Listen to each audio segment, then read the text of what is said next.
Record. All right. Hi, guys.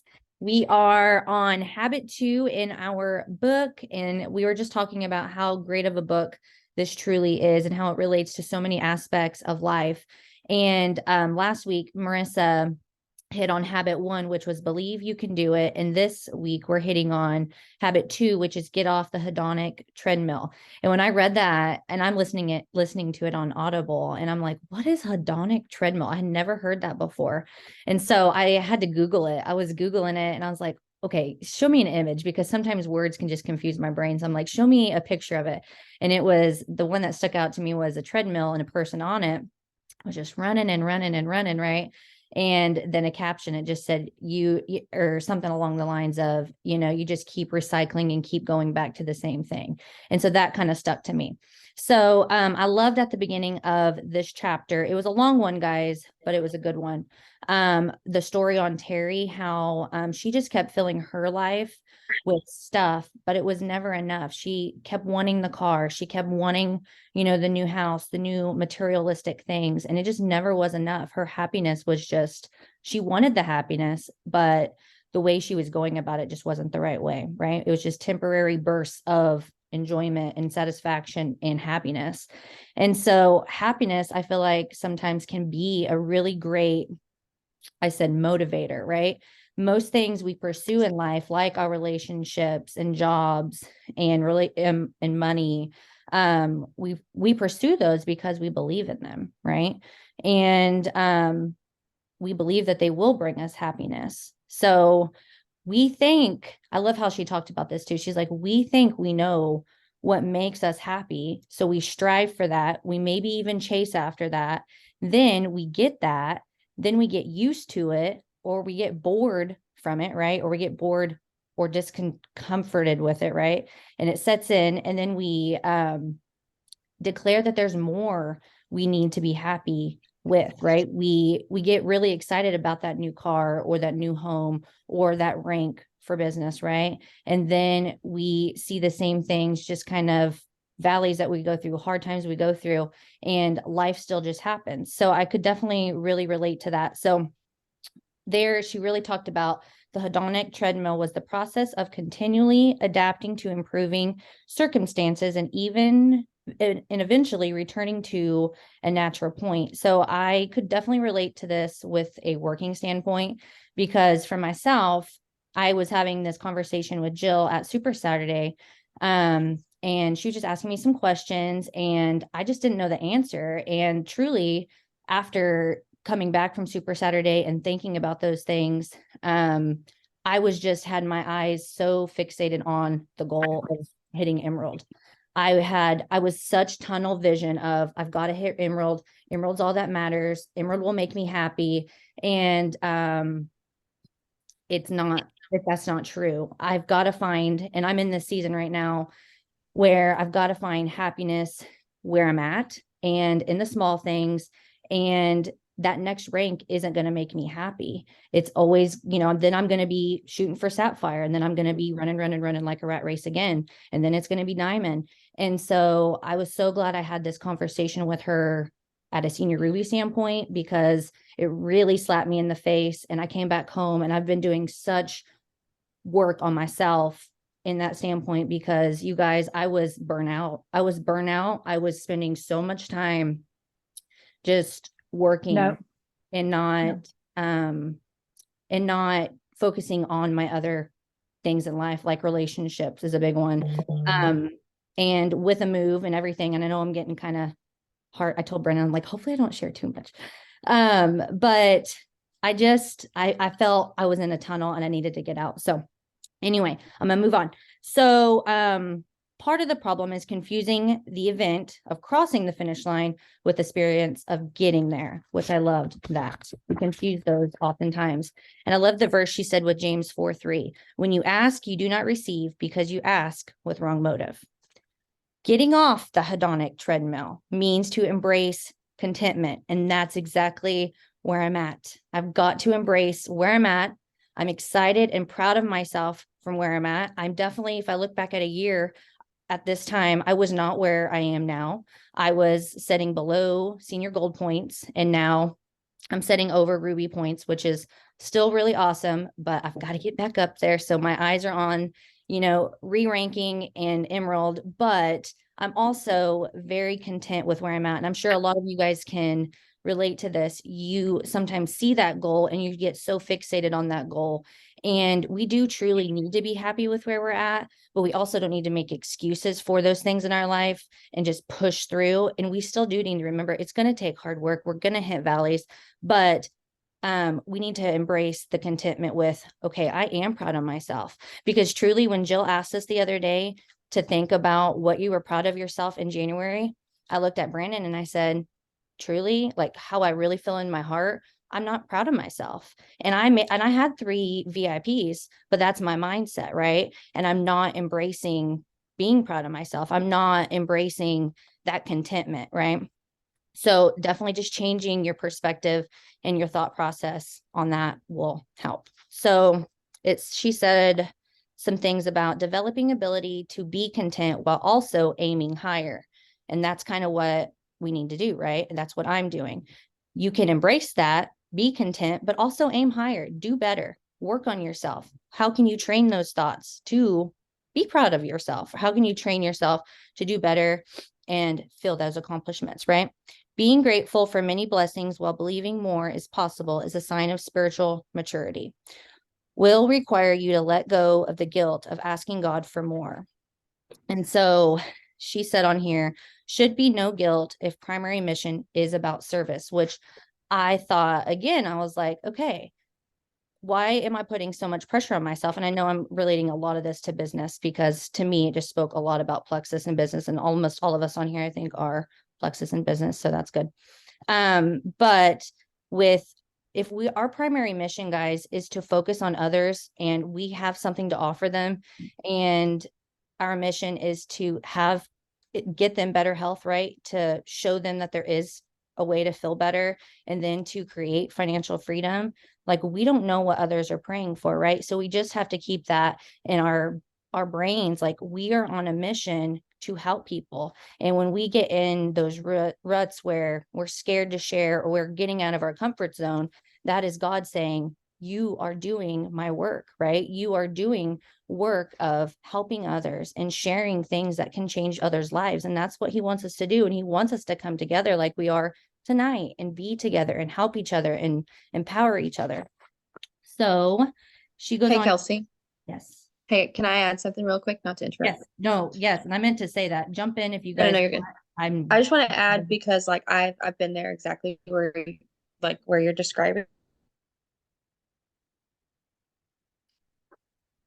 Uh-oh. Did she get froze? And probably still have to check myself weekly for. Maybe not. Can y'all hear me? Lee, you're kind of skipping out. Okay, never mind. Try it again. Try. Okay, well, my internet is crappy. Anyways, There you go. I was just gonna add now that like my train of thought's gone. I have to pray sometimes. Like I'll sit there and I'll pray probably, I mean, almost daily. I mean, I pray daily, but like specifically either like right before I'll sit down to start messaging people or like at night or something, like I'm laying there when I'm just like thinking about my business or especially like in times of stress. Instead of like asking him like, God, grow my business, like help me reach Emerald, like, it'll be blah, blah, blah. I try to check myself and ask like, show me people who I should talk to. Mm. Because I think a lot of times I sit down, I'm like, who should I message? Or I just start going down like a numbers game, like, okay, let me message them, let me message them. But instead, it's like I've been trying to like change and like check my motives. I think I said, I don't know if I said that, type that out or not, or you said it, but like really check my motives and heart on like, am I in this business? I mean, I know I am deep down, but am I portraying that to people? Am I being authentic? Am I being genuine? And am I being caring? Because that's the only way I'm going to move forward in the business. And I've had to work on that personally with like just relationship, building and stuff. Mhm. But we're talking about, like having, the right, I don't know, true. I'm off track now. But anyways, what you were saying, I felt like I was real. I was like, I catch myself like praying a lot about stuff like that to make sure like my heart's in the right place. I'm doing this, and it's not just chasing after a number or a goal. It's chasing, if you will, after helping more people. Yep. And only God's going to bring me those people. You know what I mean? So I've switched that a lot or last like probably 3 or 4 months in my head because, especially in seasons, unfortunately, like when I'm not hitting goals like I want to or whatever, it's like, all right, well, I'm obviously not doing this well on my own. So my way ain't the highway. Like, let's get on God's way, kind of things. So I just Yeah. want to add that. No, definitely. I agree completely. Thank you for sharing that. Um, so and that kind of goes what I'm going to talk about next with what Lee said too, is we'll always, I mean, not necessarily what Lee said, but we'll always want more, right, guys? We always want more. We want the thrill. We want the victory, no matter how great those things are, but sometimes that eventually will wear off, right? And so we've got to dig deep and find that happiness inside. And like Jill just said in the chat too, it is a ministry and we do have to rely on God to really help us out there in those ways and speak to him and him speak to us and vice versa. So I wrote this down. I said, ask yourself this. So she said in here, if I only had blank, I would be happy. So fill in the blank, like your thoughts right now. If I only had blank, I would be happy. Before I started doing some development, I would have said, if I only had the rank of emerald, I would be happy. And that's what my mind was saying, you guys. Like literally, I was like, if only I had, you know, the rank of this, I would be happy. Or if only I had more followers, we could say, right? Or if only I had this much a time of day, I would be happy with where I'm at, right? So we could change the things. And then, or you could say, if I could only do blank, I would be happy. So you just kind of can fill in those blanks. But when we do X or get X, we soon find ourselves saying the same thing. This instead of X can sometimes be Y, she said. So then, sometimes it will change. If it's not something that you're worried about, the next time it's going to change, right? It could be something completely different. So be clear about what really matters, all in all. Sorry, I got kind of confused there. So I could relate to this study of happiness in women that they were talking about in this chapter with feeling guilty and feeling the guilt of being pulled in different directions, right? With mom life, with stay-at-home life, with work life, with new seasons. Oh my gosh, the guilt and everything I could just feel in this book and in this chapter. But the purpose of this book in the women's success was living life's purpose while embracing joy and resilience as you do. And I thought, yes, that's so true, guys. The purpose of being a woman and being successful is living life's purpose while also embracing the joy, right? And that goes back to embracing that happiness within. And it's not just always about a certain rank or a certain goal, but it's also about being excited about where you're at too, right? So it's impossible to talk about success without happiness. So be happy with what you're doing, with where you're at. And if you aren't enjoying this job, then you need to dig deep. You need to do some personal development. I love teaching, but I didn't love the environment, right? I didn't love some things about it. And I chose to change. Like I chose this, like this is where I want to be because I felt the success pouring out from a lot of other women. I felt the empowerment. I felt the community. And you want to make sure and surround yourself with others that are successful, I feel like. She goes on to say, how do you define success for yourself? So ask yourself that. And you guys feel free to share this. Like, how do you define success for yourself? Again, I've shared, I used to think, like I've got to keep my house to this cleaning persona. I've got to make sure I look presentable a certain way. I've got to make sure I work this amount of hours to make sure I feel successful. Like you guys, someone share if you guys would like how do you define success for yourself? Like right now in the season you're in, the top of your head. Does anyone want to share? Is it a certain rank? Is it money, married, baby? I feel like it used to be money. I was trying to read the chat. I think for me, it would be when I reach Emerald, but I also have personal training clients that are all over the place with schedules. So I feel like being organized with my time blocking and have a good schedule with my clients and being Emerald and making it to the meetings and being able to travel and not have to worry about like bills and stuff, but just know that the money's coming in enough to cover the bills and have some extra spending money. So like success for me is organization and leadership and leading my team. So that was for me like a big thing of success, that I feel like successful weekdays, and then I can relax on the weekends, you know. Right. I And love what sorry. go ahead. She mentioned in the chapter, it's on the page 54, if you have like the actual book. And she gives like some snippets, like 5 different things to kind of ask yourself for success. And I think we oftentimes shift to one area. Like I know like Marissa was just explaining business, right? And Rachel was explaining family. But she said it should be in every category of our life. What does success look like for family? Check. Okay. But then now you also have to have a picture of success for business. Now you have to have a success for spiritual, and we have to be able to identify that in every category. Because if not, it's like the categories like like they go up and down, kind of like the stock market. So I saw Rachel's in the chat. So for example, like what she said, success with my family. And it's like, yes, to be more present. But then like, what do I look for success in my business, my health, my relationships, my finances and stuff. So I think that was really cool to separate those and allow ourselves to say, I can be successful in my family this way, but in business this way, in spiritual this way. And it's not just classified in one way. Like, does that make sense? And that kind of triggered my brain to be like, okay, like you can be successful like this, but you can also be successful like this in this category. So it made me think a little bit deeper. Yeah. And truth is, and that's exactly where I was going with after that, was to talk about those 5 ways. But all of us, our successes are different, and the way we think about success is different, and the beliefs we have about success are different. And if each of us were to share, our successes would be completely different, right? And that's the beauty of it, is they can be different. So I'm going to kind of just talk about what Jill just talked about, was the 5 ways to define success on your own terms, and just kind of briefly give you a rundown. And then I'm going to give my examples of the 5 that she was talking about too. But number 1, she said, was value fulfillment more than success. So often defined by external stuff, but use your strengths and passions. You follow your dreams and focus on being a service to others. So value fulfillment, remember to, use those strengths and to be a service of others and help them along with their health journey, right?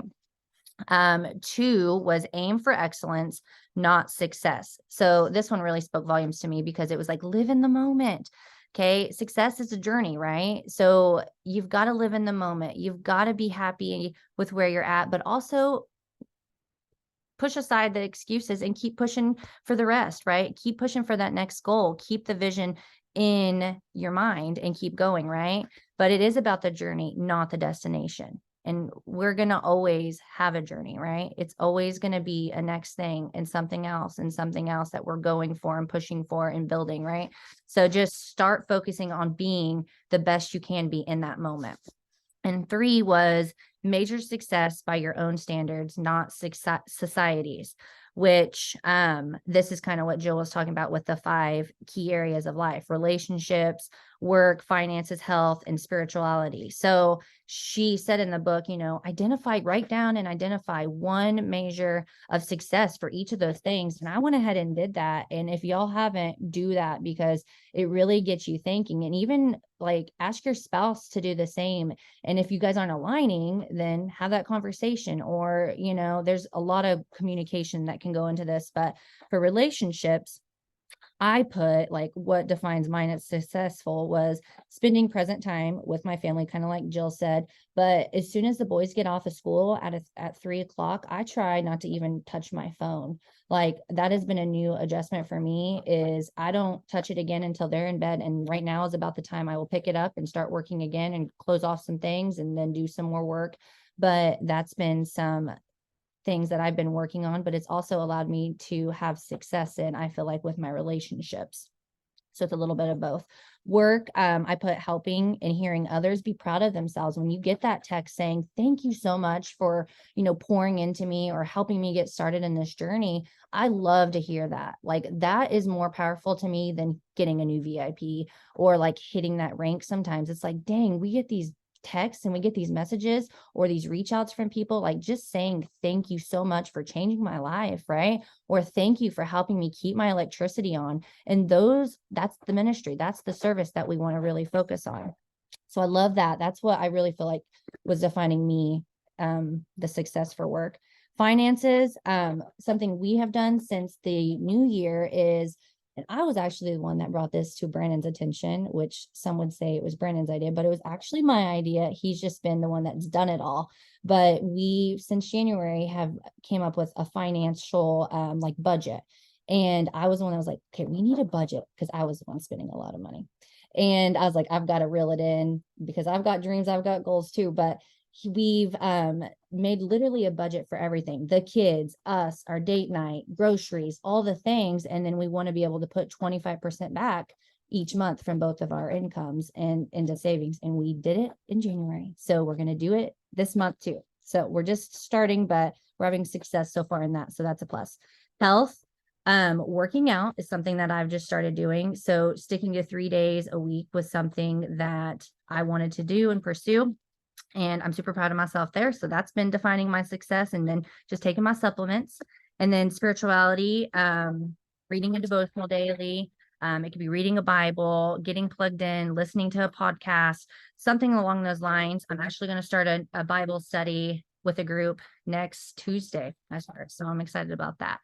And then number 4, she talked about ask, what's my impact? Like, how are you making a positive impact on someone's life? Are you serving someone? How are you making their life better because they crossed your path? And I loved that verbiage. Like, anybody can be great because anyone can serve, right? Anyone can be great because anyone can serve. And how is someone's life going to be better just because they crossed your path? And this could be in the grocery store, guys. Like, how is someone's life? Like today I went to Walmart and the cash register was deaf and he was the sweetest guy. He was saying thank you to me. He was like literally scanning my groceries, putting them in the sack, and then carrying them around to my cart. The sweetest guy. And I just made sure, and I hugged him afterwards, and I just said thank you back to him. And I was just like, thank you for being so kind, when I didn't even realize he was deaf, because there for a minute I was looking down, making sure I got everything on my list, but making sure like we are giving others our attention and being kind and showing joy, because if we look around, there really is a lot of people that are joyful and kind. And I think we just need to look for that more. 5, ask yourself, is my success making me a better person? So is what you're doing making you a better person? If you learn from a mistake and push on through the hard times, your journey and success will make you a better person, right? And sorry, I got lost. What was my notes? Okay. If you face an obstacle journey, I loved this. Do you get bitter or do you get better? I was like, ooh, boom, burn. That is good. Do you get bitter or do you get better when you face an obstacle? And that's something to really ask yourself and ask your team. Like when you start developing a team and they're not coachable, are they getting bitter about the situation, or are they going to get better? Are they going to accept, your words of, hey, you could do this better and change and run with it? Or are they going to get bitter about it? And that'll tell a lot about a personality. And then I'm going to wrap this up here soon, guys. So knowing what will make you happy is of no use unless you start making choices that set you up for a lifestyle of happiness. And I loved that, because life is full of choices. It's full of choices. And the other day, I was listening to the radio station, Caleb Radio, here in the car, and this lady was talking, and she said, you don't have to keep up, just don't give up. And I was like, oh my gosh, this goes hand in hand with the book too. Like, you don't have to keep up with the next in thing. You don't have to keep up with what everyone else is doing in life. Like, let go of that barrier, or that, feel like you have to keep up with everything and everyone around you. Like, you do you be you, and just don't give up, especially when times get hard.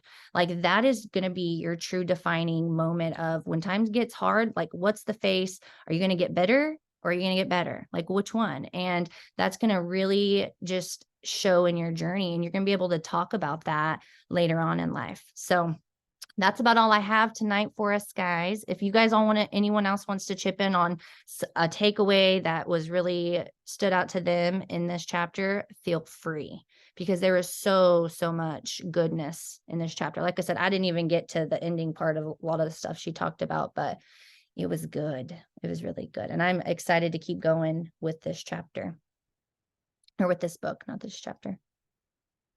Thank you guys for all coming. Does anyone want to share anything or have anything powerful, or just want to say anything? Some of y'all are going to Gold School tomorrow. I'm super excited for you guys. Hey, in the book at the end, there are some reflection questions. I sent them in our Rise Up, Rank Up chat if you're in there. And if you're not in there, you can private message me and I'll send them to you. They're really powerful. Let me find it and just so you can kind of see, because, you know, we got an event in a few minutes. I know, I'm super excited about that event. I wanted to end a little Yay, early. It's gonna be good. Yeah, so talk about, it's kind of like a reflection. It says personal coaching toolkit, power questions to boost your happiness. And it like is snippet. It's, you know, what brings you joy, make a list. So it's homework. What has a tendency to drain you in your life? So it's really some big reflections. Who are the happy people in your circle of friends? You know, what do they look like? What are they doing? What does it sound like? When it comes to work-life harmony, do you feel guilty about it? You know, so it really triggers your thoughts about this. So if you're listening to Audible, I know that that was probably hard to grab all that. So I wanted y'all to actually see that. It's pretty cool. Yeah. Thank you, Jill. All right, guys. That was so good. Thanks, Kelsey. Sorry, I thought my Zoom went bye-bye.